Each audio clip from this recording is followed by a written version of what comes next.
नमस्कार, मैं सुशील कुमार और आप देखना शुरू कर चुके हैं times of Ghazipur. Times of Ghazipur YouTube channel पर आप सबका प्यार दुलार बहुत मिल रहा है और मैं आज बात करने वाला हूं हाथरस कांड पर।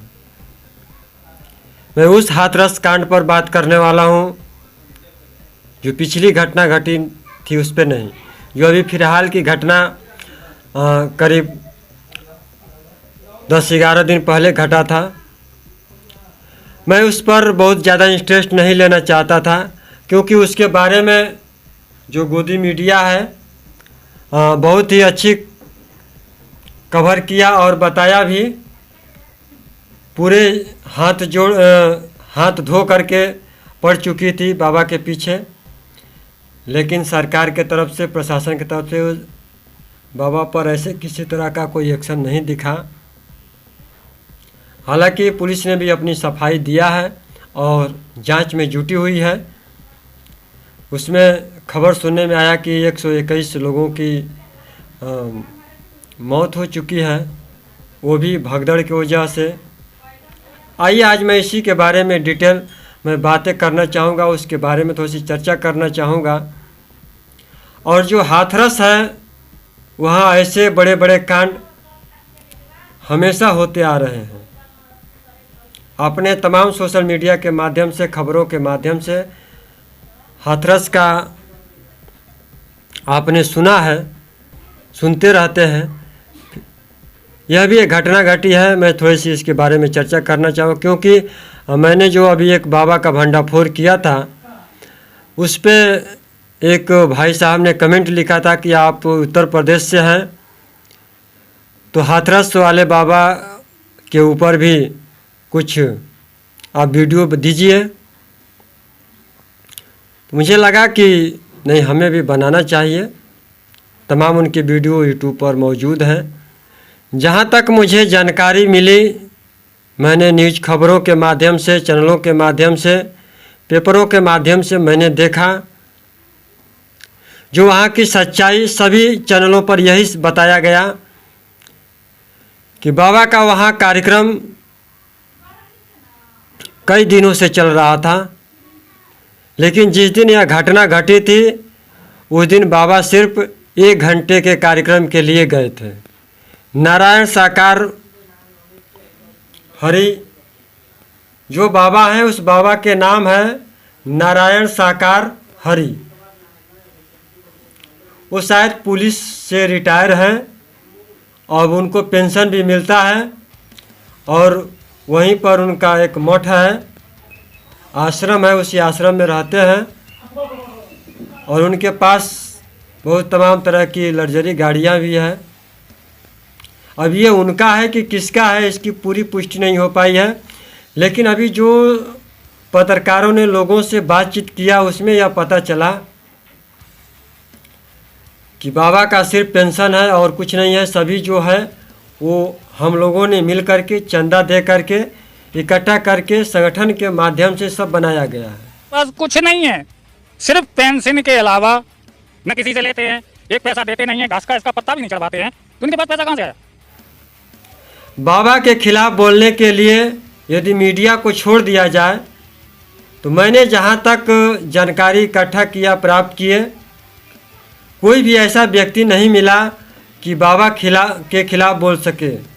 ये जो आलीशान महल बनवाया किसने बनाया? ये हम लोगों ने कमेटी गठित करके बनवाई है, उसको सरकार को सौंप दी है कमेटी बना के। सच्चाई क्या है ये तो वहाँ जाने के बाद ही पता चलेगा, लेकिन कई पत्रकार बंधुओं ने वहाँ गया और वहाँ के लोगों ने ऐसे ऐसे जवाब दिए कि पत्रकारों की भी बोलती बंद हो गई। ऐसा क्या कारण बना जिसकी वजह से आपका इन पे आस्था है? मुझे जब से हम जुड़े हैं तब से मुझे ऐसे मान लो कि दिन दूनी बढ़ते चले गए। अच्छा, वहाँ के इस घटना के होने के बाद भी एक महिला का वो खबर आया कि वो कह रहे थे कि मैं क्यों नहीं मर गई, जो कि हॉस्पिटल में भर्ती थी और मरने वालों में ज़्यादातर बच्चे थे, महिलाएं थी।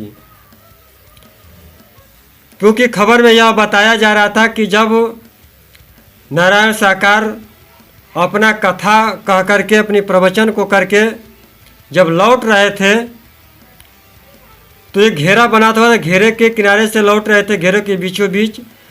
तो कहीं से आवाज़ आया कि मिट्टी लेना है, मिट्टी लेना है। और मिट्टी उनको लेने के लिए होड़ सी लग गई, दौड़ सी लग गई, और उसी में इसी चलते ये भगदड़ हो गया।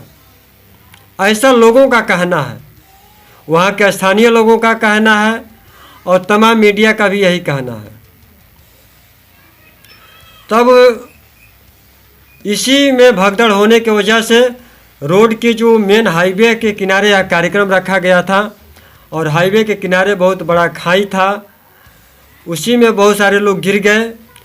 गिरने की वजह से भी कुछ लोगों की मौत हो गई, और इतने लोग वहाँ इकट्ठे थे, भागने लगे। भागते वक्त लोग जो नीचे गिर गए वो कभी उठ नहीं पाए, और न उठने की वजह से उनकी मौत हो गई।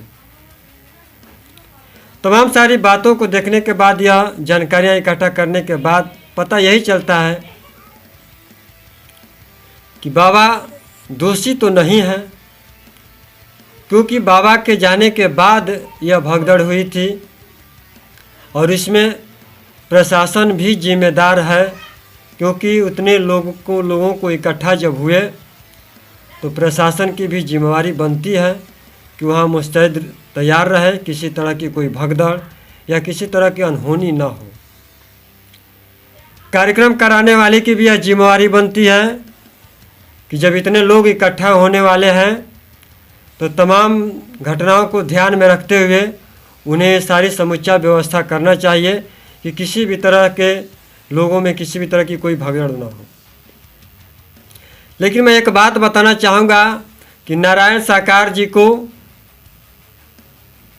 वहाँ के जो लोग हैं, जो उनसे जुड़े हुए उनके भक्त हैं, उनको भगवान का रूप मानते हैं। नारायण हरे कहाँ, नारायण यहीं खड़े हैं ना, नारायण कहाँ खड़े? अरे आपको नाम ले। लोग इनको परमात्मा भी कहते हैं? हाँ कहते हैं, आप भी कहते हैं? हम भी कहते हैं। क्यों?